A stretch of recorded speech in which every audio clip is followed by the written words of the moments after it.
They say, grief changes people, but I never thought it would turn a man into a stranger. When my daughter passed away, I thought the pain had already reached its limit. I was wrong, because the real pain came later. The moment her husband, the man she loved and trusted, looked me in the eyes and said the words that shattered everything.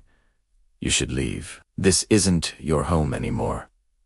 Losing a child breaks your heart. Losing your dignity right after, that breaks your soul. My name's Richard. I'm 68 years old, and I've lived long enough to know that evil doesn't always come wearing fangs. Sometimes it wears a wedding ring. My daughter, Emily, was my world. I raised her alone after her mother died young. Every nail in this house, every picture on these walls, it all existed for her. And when she fell in love with Thomas, I wanted to believe she'd found happiness. He was charming, respectful, and ambitious. The kind of man who knew exactly what to say, but never quite meant it. Some smiles hide knives sharper than betrayal itself. After the wedding, Thomas and Emily moved into my house, a big, old colonial home that had been in my family for generations. I didn't mind. It felt right. Emily filled the halls with laughter again, and Thomas, well, he pretended to fill the gaps. Then came the illness.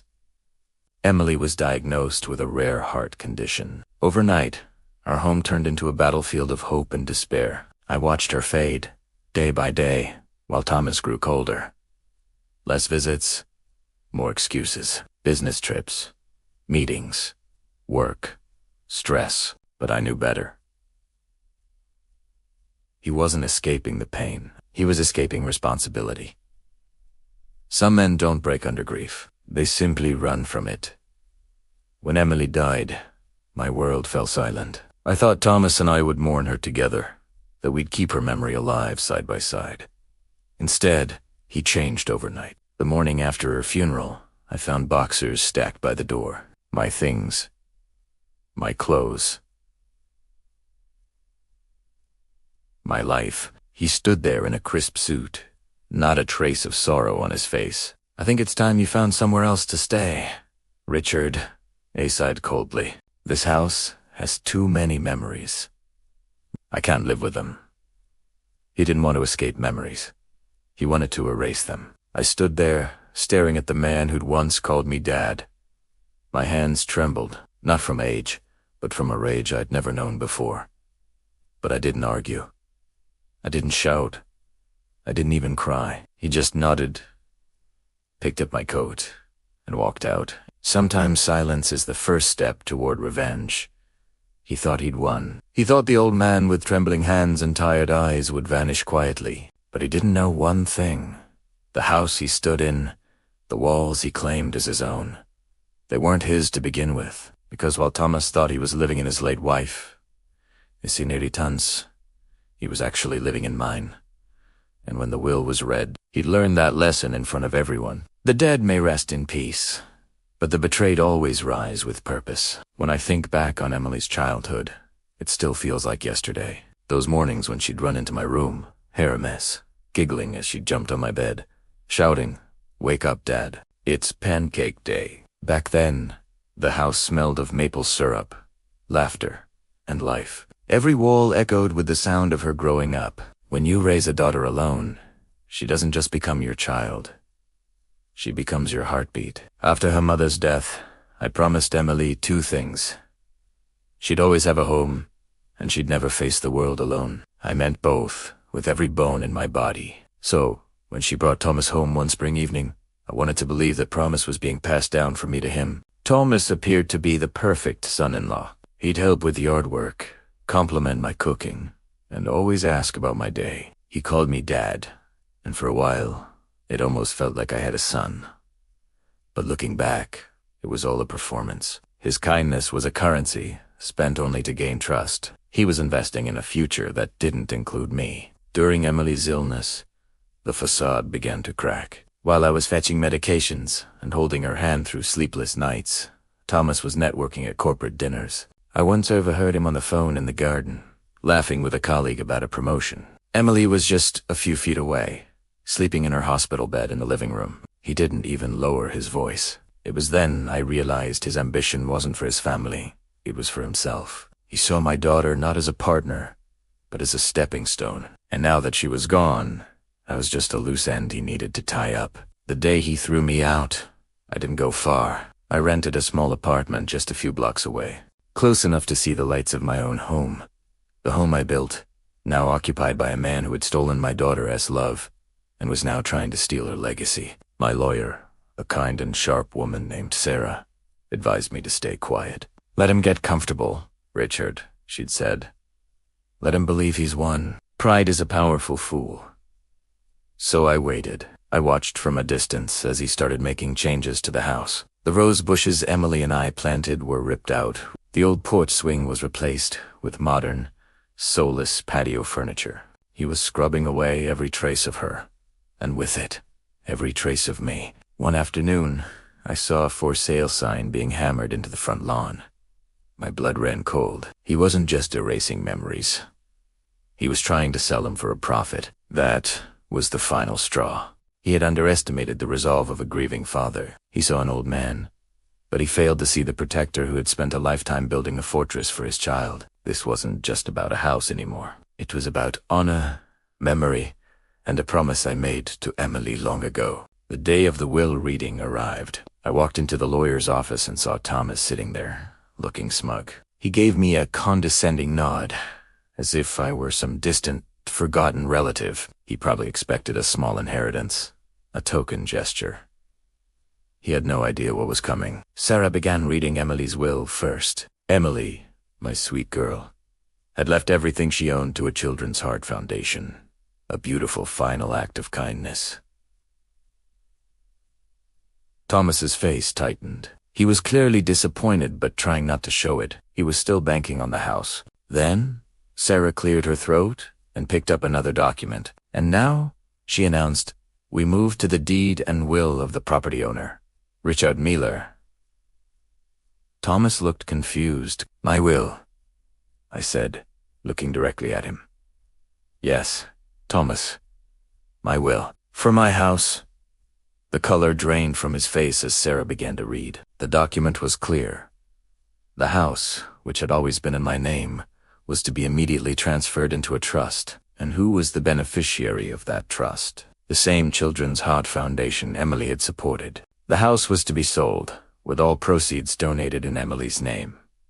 Thomas was speechless. "Ahust stareth," his mouth opening and closing like a fish out of water. But it was our house," he stammered.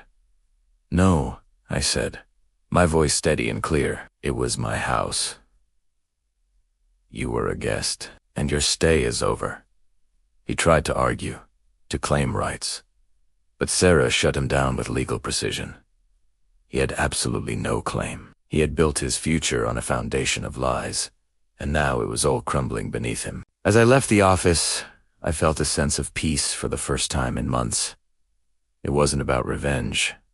It was about justice. It was about ensuring that Emily's memory would be honored with charity and love, not cashed in by greed. The next day, official notices were posted on the door of my old home. Thomas had 30 days to vacate. I heard from a neighbor that he left in a hurry, his fancy car filled with boxers, a far cry from the confident man who had kicked an old man to the curb. My house, Emily's home, was sold. A new family moved in, one with children whose laughter now fills the halls, just like Emily's once did, and a new wing was built at the Children's Hospital, named the Emily Miller Memorial Wing. Her legacy isn't just a memory. It's a place of healing and hope for others. As for me, I found a new, smaller home. It's quiet, but it's mine. And on my wall there's a picture of Emily, smiling. She knows her dad kept his promise. She has a home, forever, in the hearts of all the children she helped save. He was polished, smooth, and carried himself with that practiced confidence of a man who knew how to make good first impressions. He shook my hand firmly, looked me straight in the eye, and said, "Sir, I know you raised an incredible woman. I'll spend my life making her proud." The most dangerous liars, I've learned, are the ones who sound exactly like the truth. For months, Thomas was everything a father could hope for. He'd visit on weekends, bringing flowers for my daughter, Emily, and a bottle of old wine for me. He'd fix the gutters without being asked, help me repaint the porch, even mow the lawn. He was perfect. Almost too perfect. But sometimes, when he thought I wasn't watching, I'd see the way he looked at things, ... Not with appreciation, but with assessment. Like every corner of our home was a dollar sign waiting to be claimed. Greed doesn't start with stealing. It starts with staring too long at what isn't yours.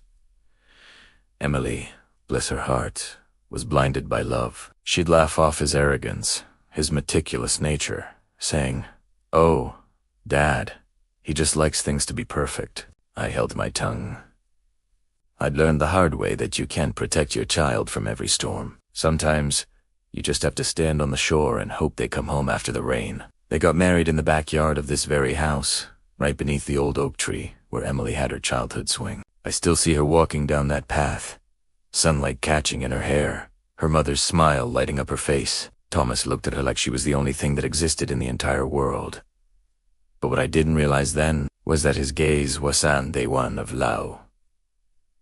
It was one of ownership. Some men don't fall in love. They quiet. After the wedding, I suggested they buy their own place, start a life of their own somewhere nearby.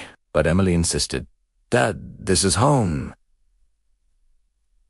We'll stay with you. It'll be like old times." I agreed, though a small, quiet voice inside me whispered, "Asterisk. Be careful, asterisk."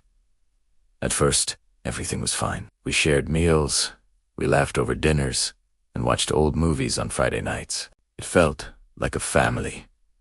But slowly, I started noticing the changes. Thomas began taking hushed phone calls out on the porch, whispering about investments and liquidation.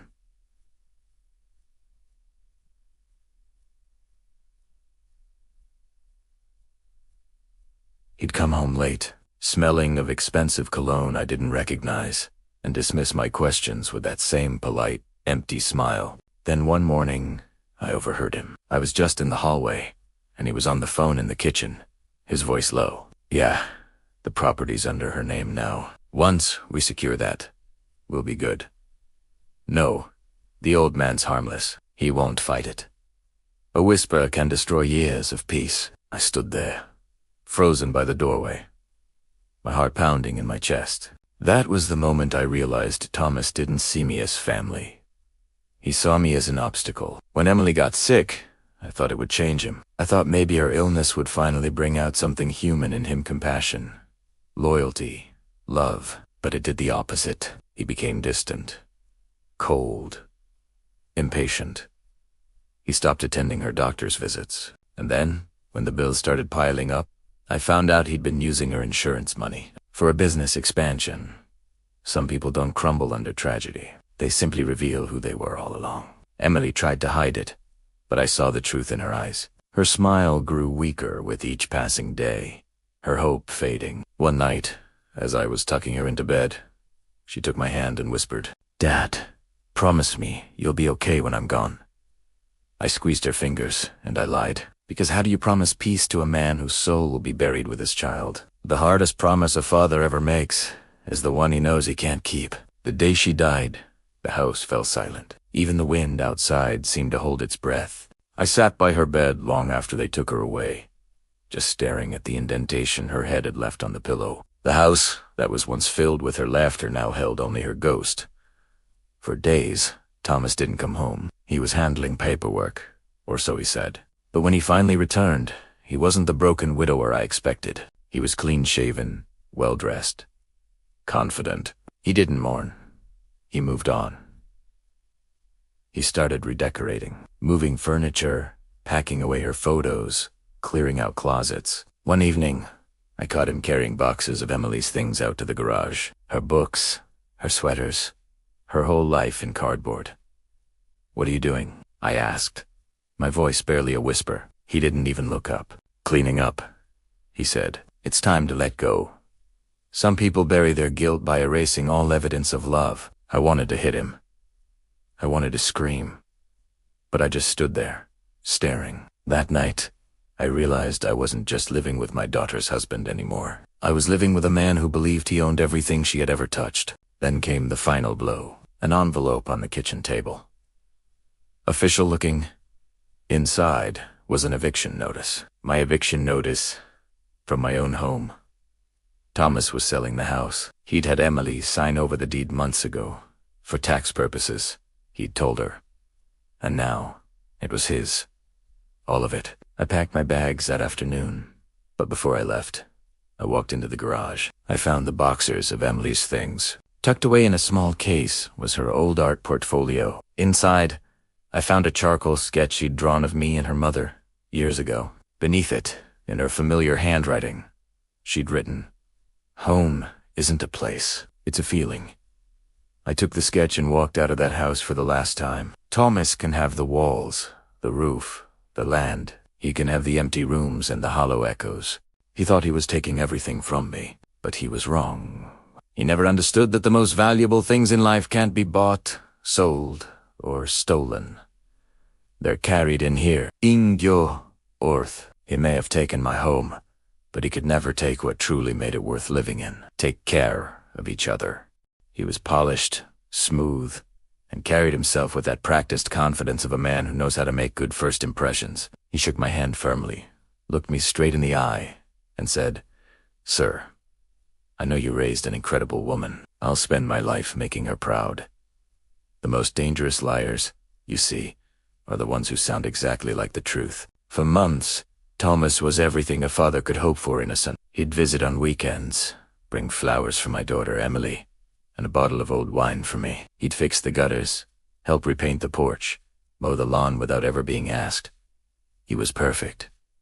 Almost too perfect. But sometimes, when he thought I wasn't watching, I'd see the way he looked at things. It wasn't with appreciation, but with assessment, as if every corner of this house, every old piece of furniture, was a dollar sign just waiting to be claimed. Greed doesn't start with stealing. It starts with staring just a little too long at what isn't yours.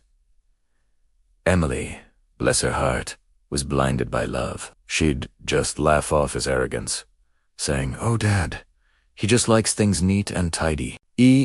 Pite, quiet. I'd learned the hard way that you can't protect your children from every storm.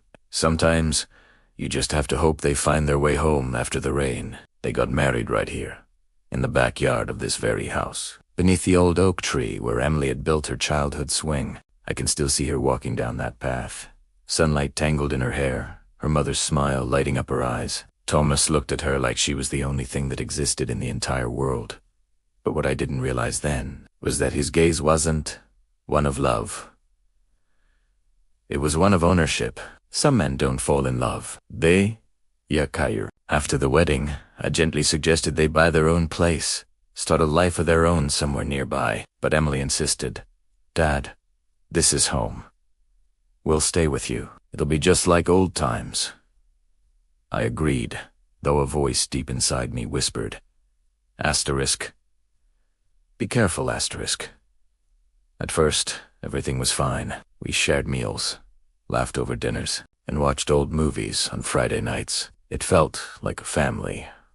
But slowly, things started to change. Thomas began taking calls out on the porch, his voice a low whisper as he talked about investments and liquidation. He'd show up late, smelling of expensive cologne I didn't recognize, and would dismiss my questions with that same polite, disarming smile. Then one morning, everything changed. I was walking past the study and I overheard him on the phone. "Yeah, the property's under her name now. A was Saline. Once we secure that, we'll be good." "No, the old man's harmless. He won't fight it. A single whisper can shatter years of peace." I stood there, frozen by the doorway, my heart pounding in my chest. That was the moment I realized Thomas didn't see me as family. He saw me as an obstacle. When Emily got sick, I thought it would change him. I thought maybe her illness would finally bring out something human in him: compassion, loyalty, love. But it did the exact opposite. He became distant, cold, impatient. He stopped going with her 2 doctor's appointments. And then, when the medical bills started piling up, I found out the truth. He'd been using her insurance money for business expansion. Some people don't crumble under tragedy. They simply reveal who they truly were all along. Emily tried her best to hide it from me, but I saw the truth in her eyes. Her smile grew weaker every day, her hope slowly fading. One night, as I was tucking her into bed, she took my hand and whispered, "Dad, promise me you'll be okay when I'm gone."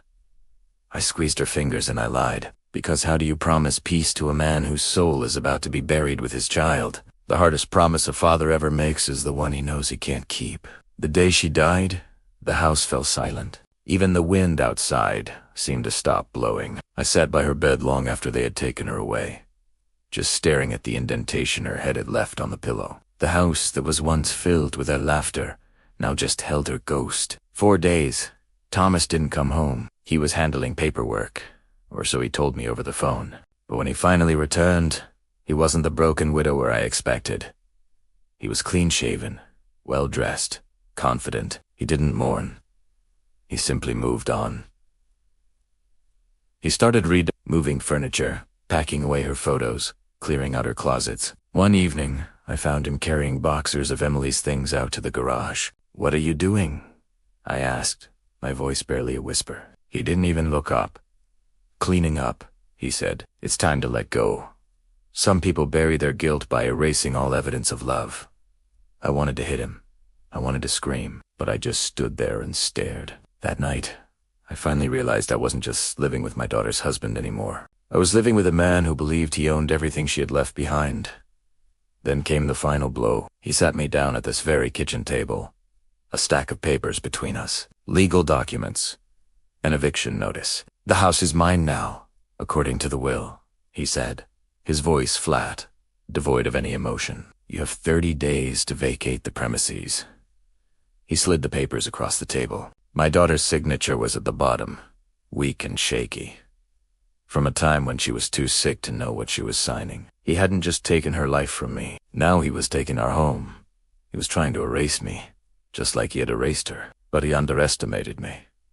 He saw an old, grieving man. He didn't see a father with nothing left to lose. He thought he had won. He thought this story was over. But he was wrong. This isn't the end.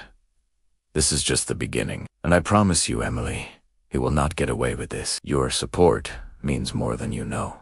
I'd always disliked Thomas. He's too slick. Primero said to sigh. Too rehearsed. He had a way of smiling that never quite reached his eyes. When my daughter, Emily, fell for him, I tried to warn her. But love is a stubborn thing. After she passed, after he'd broken her heart and her spirit, my friend Sarah, who'd never trusted him either, didn't hesitate. "I'll help," she said. It's funny, when a man has lost everything, allies appear from the ashes, ready to fight. We spent days, then weeks, gathering the pieces of Emily's life that Thomas had tried to bury, her hospital papers, her private messages. A real was not the one he was counting on. Every document was a breadcrumb leading back to the truth. A testament to the kind of man he really was. I wasn't building a case for a court of law. No, this was something more personal. I was building a stage, setting the scene for the moment I'd rip his carefully crafted mask off in front of everyone he was trying to impress. One evening, I found myself driving past my old house. House I'd given to Emily. The windows were glowing, warm and golden, filled with life that wasn't hers. I could see silhouettes inside, people laughing. And then I saw him, Thomas. He was standing by the fireplace, a glass of whiskey in his hand, right in the exact spot where Emily used to sit for hours and paint. He was bragging about something, gesturing wildly, soaking in the attention. A woman beside him laughed, a laugh that grated on my soul, and placed her hand on his arm. In that moment, I gripped the steering wheel so hard my knuckles turned white. It's not always anger that fuels revenge. Sometimes, it's just the sight of someone smiling in a place where they have no right to be happy. A week later, the call I'd been waiting for finally came. It was Mr. Collins, Emily's lawyer. "The will reading is scheduled for next Friday," he said, his voice steady. "Thomas has been notified." A single word echoed in my mind. Finally, the final act was about to begin. The day before the reading, I checked into a hotel near the law firm. It was time to shed the grief-stricken shell I'd been living in. I took a long shower, shaved off the beard I'd let grow wild, and put on my old navy blue suit. It was the same one I'd worn to Emily's wedding, a silent promise I'd made to her that I would always protect her. Staring at my reflection in the mirror, I saw the weariness in my eyes, but beneath it, a flicker of resolve. I whispered to the man in the glass, "For you, sweetheart. Some wars aren't won with loud battles and brute force. They're won with silence, with patterns, and with perfect timing." That night, sleep was a stranger. My mind kept drifting back to the day Emily was born. I remembered the overwhelming feeling of holding her in my arms for the first time. So impossibly small, so fragile. I'd promised her the world, and now this was all I had left to give her. Justice. The morning sun rose, sharp and merciless, like a spotlight on a stage. When I walked into the lobby of the law office, he was already there. Thomas, decked out in an expensive gray suit, hiding behind a pair of designer sunglasses. He exuded an air of smug entitlement. He didn't even bother to look at me properly, just muttered under his breath, "Didn't expect you to show up." A faint smile touched my lips. "Wouldn't miss it for the world, Addy. No idea. You should never underestimate a man who has already lost everything. What else is there left to fear?" As we took our seats in the polished conference room, I noticed the woman from the house was with him. Thomas introduced her with a casual wave of his hand. "This is Vanessa. She's helping me manage the estate. Helping him spend Emily's inheritance," he meant. I didn't say a word. I just caught Mr. Collins's eye across the table, and he gave me a subtle nod. The kind that says, "It's time." The air in the room was thick, heavy with unspoken tension. You could almost feel it crawling up the walls. Thomas leaned back in his chair, the picture of confidence, ready to claim his prize. I leaned forward, a strange sense of calm washing over me. It was the peace that comes from knowing something that your opponent doesn't. Power doesn't always have to roar. Sometimes, its greatest strength is in the quiet whisper that says, "You have no idea what's coming." Mr. Collins opened the leather-bound folder on the table, cleared his throat, and the room fell silent. "This is the last will and testament of Emily Hart." Thomas straightened his tie, adjusting his cufflinks, putting on a show of solemnity. "To my husband, Thomas," Collins read, "I leave my personal belongings and any remaining savings in our joint account." A smirk played on Thomas's lips. He'd won. Or so he thought. However, Collins continued, his voice unwavering. "The primary residence located at 480 Maple Drive, and all assets within it, are to be transferred fully to my father, Richard Hart." Time stopped. Thomas froze, his smug expression crumbling like a sandcastle against a wave. And just like that, the hunter realized he was the prey. The silence in the room was deafening. Vanessa blinked, her voice a confused whisper. "Wait. What?" What? Thomas's jaw tightened, his face draining of all color. That's impossible," he stammered. "The house is mine. She signed it over to me." Mr. Collins looked up from the will, his gaze as calm and cold as a winter lake. "No, she didn't. In fact, she never could have. The property was part of a life estate trust established by her father, which means, upon her passing, ownership legally and automatically returns to Mr. Hart." Thomas frantically started shuffling through his own papers, muttering, "That can't be right." But he made a, "Why is it told?" I leaned back in my chair, crossing my arms. "You were told what you wanted to hear, Thomas. Some truths don't need to be shouted from the rooftops. They hit the hardest when they're delivered softly, calmly, in a quiet room where all your lies have finally run out of air. If you enjoyed it, please consider hitting that like button and subscribing for more. I'll see you in the next one." Thomas's face went white. That confident, smug grin he always wore. The one he hid behind those expensive designer suits. It was completely gone. For the first time since my daughter Emily's death, I finally saw fear in his eyes. He looked like a man who had just realized the solid ground he was standing on was actually quicksand, and he was sinking fast. There's a kind of silence that's far more powerful than any shouting. It's the silence that hangs in the air right after a man's downfall. He slowly turned to Collins. The lawyer, his voice cracking just a little. You mean to tell me? Everything. Everything I've been living in. Everything I thought I built here. It all belongs to him. Collins calmly adjusted his glasses, his expression unreadable. Legally, yes. The house and all of its associated assets revert to Mr. Hart. Thomas let out a laugh, but it was hollow, brittle. It was the kind of laugh you force out when the room starts spinning and you coo. Intel if you about to pass out from fear or pure humiliation. This is ridiculous, he barked, trying to regain some control. Emily would never. I leaned forward, cutting him off. Don't you dare speak for her.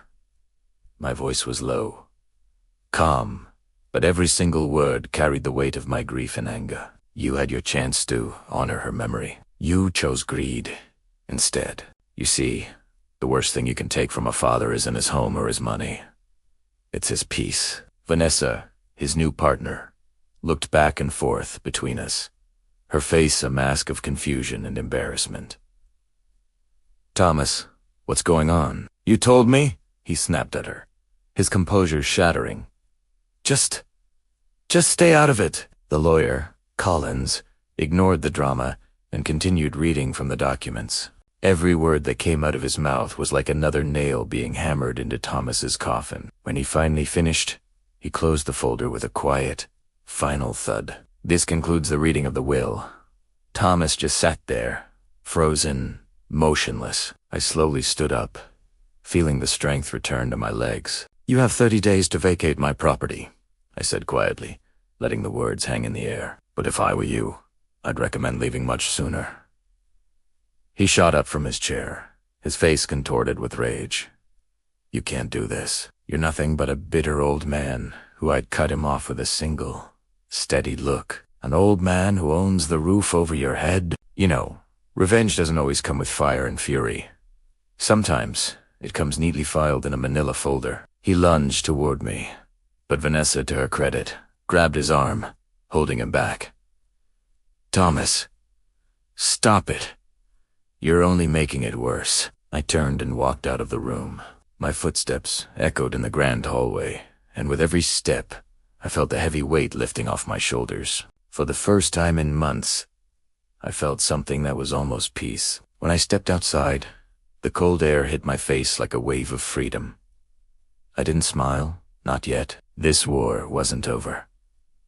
I knew Thomas too well. A man like that doesn't just walk away quietly. When you strip a man of everything fake, all the pretense and arrogance, you finally get to see who he truly is underneath. And I was about to be proven right. Just 2 nights later, I drove by the house of my house. The lights were blazing, illuminating the chaos outside. Boxers were scattered all over the driveway. Thomas was pacing back and forth on the lawn, screaming into his phone. I rolled my window down just enough to hear his desperate, angry words.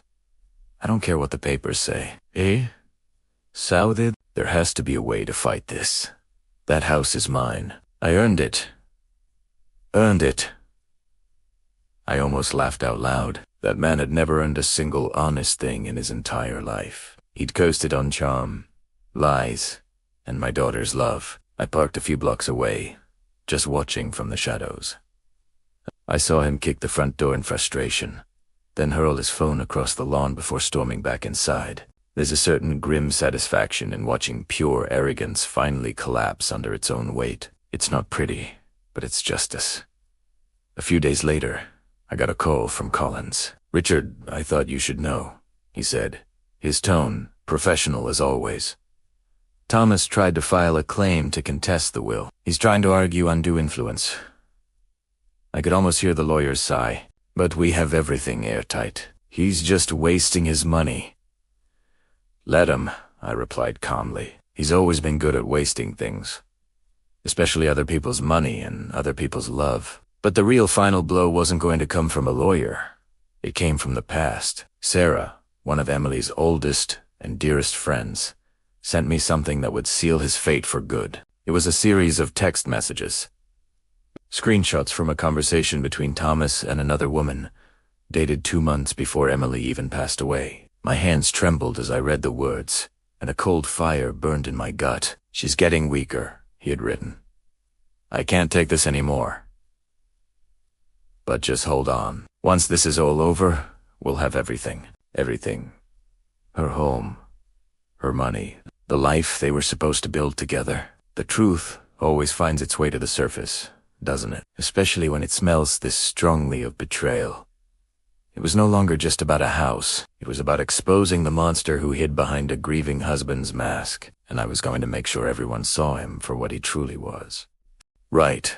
Those text messages. I sent them straight to Collins, who, bless him, didn't hesitate. He forwarded them directly to the estate board. The result was almost immediate. Within days, Thomas's pathetic claim was tossed out, exactly where it belonged. But was I done? Not by a long shot. Simply winning wasn't enough. I wanted him to feel what I had felt, that gut-wrenching helplessness, the public humiliation, the feeling of being stripped bare for everyone to see. So, I planned one final move. If revenge is a game of chess, this, my friends, was checkmate. I decided to arrange a small memorial gathering for Emily. Not just anywhere, but here, at the house. My house. The list of invitees was carefully curated. I invited her closest friends, her old colleagues from the gallery, and even a few of Thomas's own business partners. And, of course, Thomas himself received a beautifully printed invitation. He couldn't resist. He had to show up to maintain his facade. He walked in, dressed in a sharp suit, trying to project an air of composure of a grieving widower. But his eyes... His eyes betrayed him. I saw it instantly. A flicker of panic. A desperate attempt to keep the mask from slipping. I positioned myself by the fireplace, the very same spot where he once stood, bragging about his supposed success. The same room he had turned into a showroom for his bloated ego. Once everyone had gathered, a glass of wine in hand, I raised my own. "Before we begin," I said, my voice steady, "there's something I need to share with you all. You know, when you speak the unvarnished truth in a room full of liars and enablers, silence becomes your most powerful ally." The light chatter died down instantly. I turned to Collins, who had quietly positioned himself beside me. "Collins," I said, "would you mind reading that short statement I gave you earlier?" He nodded, his expression grim and professional. He unfolded a piece of paper and began to read. "This statement concerns the legal ownership of this residence and certain findings related to the late Emily Hart's estate." Every word hung in the air. Collins explained everything with cold, legal precision. The property transfer Emily had made before her passing, the life estate clause that granted me residency, the damning text messages, and the fraudulent claims Thomas had filed. Each sentence was like a dagger, and Thomas could do nothing but stand there and bleed internally. Whispers erupted around the room, like rustling leaves in a cold wind. I saw his primary business partner, a man named Roger, leaning closely. I could just make out his words, hissed under his breath. "You told us you owned this place." Thomas didn't reply. He couldn't. He just stood there, his face completely drained of color, a statue of his own downfall. "I've learned that there is no spotlight harsher than the one that exposes your lies for all to see." I stepped forward then, slowly lowering my glass. I looked him directly in the eye. "You kicked me out of my own home," I said, letting each word land with the weight it deserved. "You threw away everything that reminded me of my daughter, of Emily. Now, you'll watch it all disappear, just like she did." For a long, tense moment, nobody moved. The air was thick with the truth. Then, without a word, without an excuse, with no fight left in him, Thomas turned and stormed out. When the front door slammed shut, the sound echoed through the house. But this time, it didn't hurt. It wasn't a sound of loss. It was the sound of closure.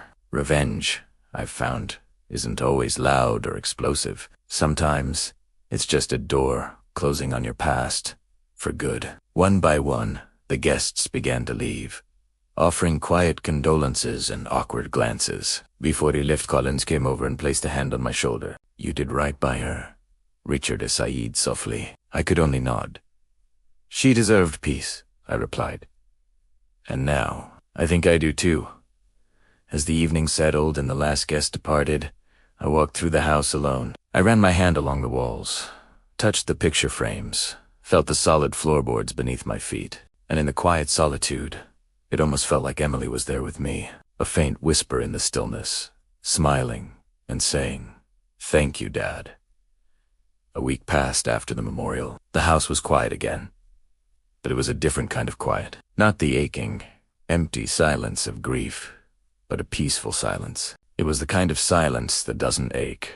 It breathes. It's the sound of stillness after a storm. It turns out that when justice finally lands, silence can become the most beautiful music you ever heard. It's the soundtrack to a new beginning. I'm finally home. If this story resonated with you, please consider liking this video and subscribing to the channel. I spent those days reclaiming my daughter's home, restoring what Thomas had so carelessly the pretentious abstract art he'd hung on the walls. Gone. The cold, fake luxury decor he'd filled the house with. Packed away. In their place, I put up Emily's photos, her beautiful sketches, her memories. I wanted every corner of that house to breathe again, not with the ghost of her pain, but with the warmth of her presence. It was a slow, deliberate process. Each item, a small victory against his betrayal. The house began to feel like hers again, like a sanctuary, not a showroom. Then, one afternoon, my phone rang. It was Sarah, Emily's best friend. "Richard," she said, her voice tight, trembling with a strange mix of shock and excitement. "You have to see this, right now." She sent me a link. I clicked on it, my heart pounding. It was a video, already going viral. And there he was. Thomas, standing on the courthouse steps, swarmed by reporters. But this wasn't the polished, confident man I knew. His expensive suit was wrinkled, his hair a mess, his jaw clenched in fury. He was shouting, losing control. They tricked me. That old man set me up. This was all supposed to be mine, he screamed into the microphones. The cameras flashed relentlessly in his face. A reporter yelled, "Is it true you were having an affair while your wife was in treatment?" Another one pushed forward, shouting, "Did you know the property legally belonged to her father all along?" His face contorted, a mask of rage and disbelief. It was a spectacular implosion. You see, when a liar is forced to defend himself under the bright lights of public scrutiny, the truth doesn't need a lawyer. It just needs an audience. The videos spread like a wildfire across the internet. His sponsors, the ones who had praised his vision and ambition, dropped him overnight. His clients, who had once clamored for his attention, suddenly couldn't be reached. Even his so-called friends, the ones who had clapped him on the back at parties, began to distance themselves, pretending they barely knew him. Within a matter of days, his entire business, T-Empire AD, built on my daughter's legacy, had completely collapsed. It just crumbled into dust. And Vanessa, the woman he had so proudly paraded around as his new love, the one he'd flaunted while my Emily was fighting for her life, she vanished. She meticulously deleted every photo, every post, every single trace of him from her social media, from her life. It was as if he had never existed. He was left with absolutely nothing. No home, no money, and most importantly, no mask to hide behind. Some people think revenge is about taking everything from someone. But true revenge, it's about showing them who they truly are when they have nothing left. But I didn't celebrate. I didn't pop a bottle of champagne or gloat about his downfall. No, I just watched. I watched the news reports, read the articles, and saw the consequences of his own actions unfold. Sometimes, simply watching karma do its work is the most profound satisfaction there is. There was a quiet finality to it, a sense of cosmic balance being restored. But still, a part of me felt unfinished. I needed closure. This wasn't about revenge anymore. It was about understanding. I needed to see the man, not the monster. So, one rainy evening, I found myself driving to a rundown apartment complex on the forgotten edge of town. Rumor had it, this was where Thomas was living now. a far cry from the mansion he'd once occupied. I parked my car across the street and just waited, watching through the rain-streaked windshield. After a while, he came out. He was carrying a trash bag, not designer luggage, not a briefcase full of deals, just a single black trash bag filled with what looked like old clothes. He looked so small. He didn't notice me at first. He just shuffled toward the dumpster, his shoulders slumped. I stepped out of the car. The soft click of the door closing made him look up. His face froze. He looked thinner, gaunt even, older. It was like life, real life, had finally caught up with him and slapped him across the face. I suppose some men only learn lessons through pain, but others, men like Thomas, they only learn when they lose their audience. There was no one left to perform for. "Richard," he said, his voice laced with a bitter, hollow resentment. "You got what you wanted. You happy now?" He took a slow, deep breath, the cool, damp air filling my lungs. "No, Thomas," I said quietly. "I never wanted this." He let out a dry, humorless laugh. "Yeah, right. Don't pretend you're a saint." I took a step closer, the rain starting to soak through my jacket. "All I ever wanted was for you to respect her memory. That's it." "But you couldn't do that. You turned her love into a business deal and our family into a source of profit. I didn't destroy you, Thomas. You did this to yourself." He looked away then, his gaze fixed on the wet pavement. His eyes were glistening, not with remorse, but with that same deep-seated resentment. "She loved you, you know," he mumbled, his voice cracking. "She always said you were a hero." I nodded slowly, a familiar ache tightening in my chest. "And I whispered, more to myself than to him. I was her hero until the day I couldn't save her." In that moment, something shifted. Forgiveness doesn't erase the pain, I realized. It just stops it from spreading, from poisoning everything else. We stood there for a long moment, the rain falling between us like a curtain of unspoken truths. The sound of the city was distant, muted. It was just the two of us. Two men bound by the memory of a woman we had both loved and both failed in our own ways. Finally, I broke the silence. "Thomas, you'll move on someday. Maybe not today, and maybe not for a long time, but if you ever truly loved her, even for a moment, let her memory make you a better man. Don't let it make you a bitter one." He didn't answer. He just stood there as I turned and walked back to my car, leaving him alone in the rain with his ghosts. Thank you for listening to my story. If it resonated with you, please consider liking this video and subscribing to the channel for more content like this. He didn't respond. I simply turned and walked back to my car, the steady drum of rain on the asphalt masking everything I couldn't bring myself to say. As I pulled away from the curb, the engine a low hum against the downpour, I caught one last glimpse of him in the rearview mirror. He was just standing there, a lone figure in the rain, head bowed, utterly alone. It struck me then that some endings, the truly profound ones, don't need applause or a grand finale. They just need silence and the quiet finality of closure. That night, pulling into my own driveway felt different. I returned home and stood on the porch. The familiar wood cooled beneath my feet. Through the windows, the house was glowing softly from the inside, a warm, inviting light that seemed to pulse with life, like it was finally breathing again after holding its breath for so long. I tilted my head back, letting the last of the rain kiss my face, and looked up at the dark, bruised sky. "It's over, sweetheart," I whispered into the night. The words meant only for her. "You can't hurt us anymore." Inside, the silence was no longer heavy with grief, but filled with a newfound peace. I walked over to the mantel and placed Emily's favorite photograph in its rightful place. It was the one where she was laughing, head thrown back, in the garden she loved so much, surrounded by her roses. Her joy, frozen in that moment, filled the room.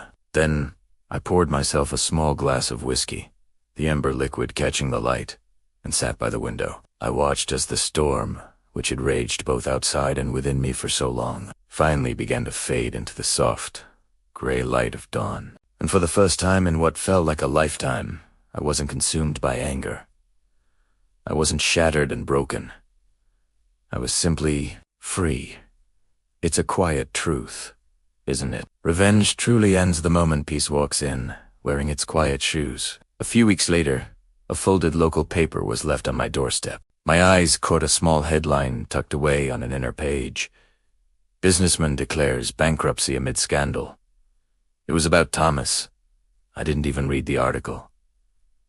There was no need. I just folded the newspaper neatly, walked to the old wooden desk in my study, and placed it inside a drawer. I turned the key, the click of the lock echoing in the quiet room. It was locked away, exactly where it belonged in the past, because I realized this story, my story, wasn't about him anymore. It was never truly about his downfall. It was about me reclaiming what was mine.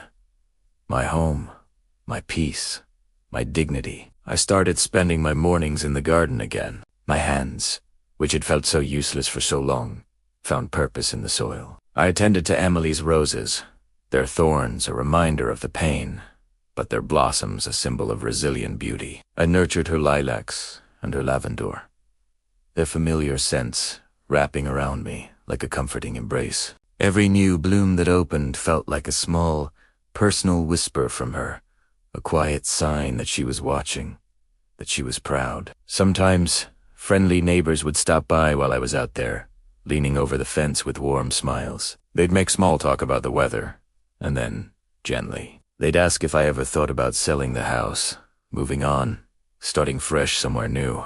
I always smiled back, a genuine smile that reached my eyes. No, I'd say, my voice steady. Some homes aren't meant to be sold. They're meant to be lived in, to be cherished, to be remembered.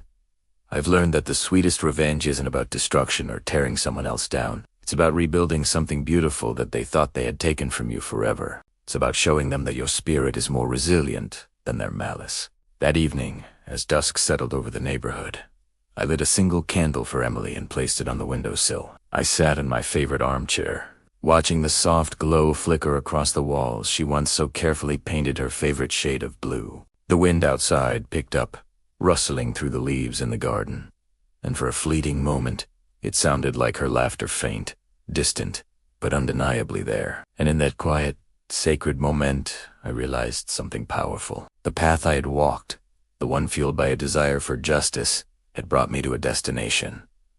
Revenge had brought me a form of justice. Yes, it closed a chapter, but it was forgiveness, forgiving him for what he did, and perhaps more importantly, forgiving myself for the anger I held onto that truly brought me peace. It was the key that unlocked the final door. "Good night, sweetheart," I whispered to the empty room, my voice thick with an emotion that was no longer grief, but a profound and gentle love. And for the very first time since she left, in the stillness of my own heart, I truly felt her say back, "Good night, Dad." Some wars, the most important ones, end not with a triumphant victory on a battlefield, but with the quiet, unshakable peace found in the heart that survived them.